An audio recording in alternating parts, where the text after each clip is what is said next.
अब बात Donald Trump की, जिनके करीबी ने भारत के खिलाफ आपत्तिजनक बयान दिया है। ट्रंप सरकार की तरफ से लगातार भारत को निशाना बनाया जा रहा है। ट्रंप की इस नीति की अब अमेरिका में ही आलोचना हो रही है। वहीं भारत सरकार की तरफ से एक बार फिर कहा गया है कि भारत अपने किसानों के हितों से समझौता नहीं करेगा। गृह मंत्री ने पीएम की ही बात को आज फिर दोहराया।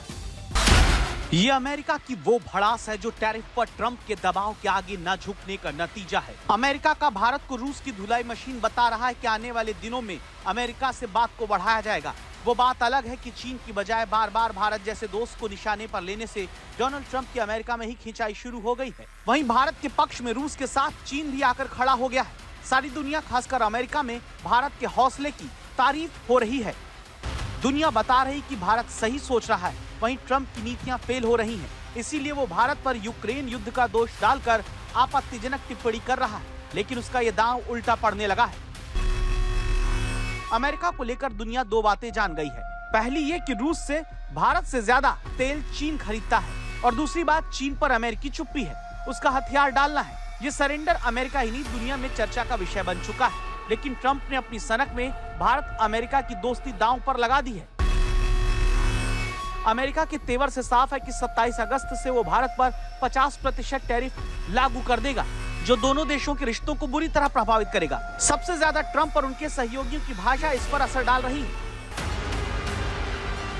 अमेरिका से बयान उस वक्त आया जब विदेश मंत्री जयशंकर ने रूस के राष्ट्रपति पुतिन से मुलाकात की है। मॉस्को से ही अमेरिका को आईना दिखाया, बताया कि ट्रंप कौन सा खेल खेल रहे हैं। We are not the biggest purchasers of Russian oil, that is China.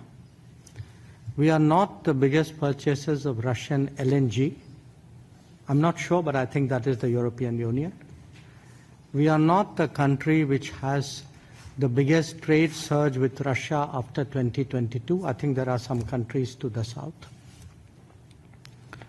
We are a country where actually the Americans said for the last few years that we should do everything to stabilize the world energy markets, including buying oil from Russia.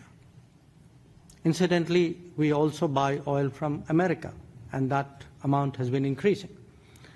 So, quite honestly, we are very perplexed at the logic of the argument that you had referred to. दरअसल Trump के trade adviser ने financial times में एक लेख लिखकर दावा किया कि अमेरिकी लोग भारतीय सामान खरीदते हैं और उस पैसे से भारत रूसी तेल खरीदता है। इससे रूस को यूक्रेन में अपनी जंग को जारी रखने का पैसा मिल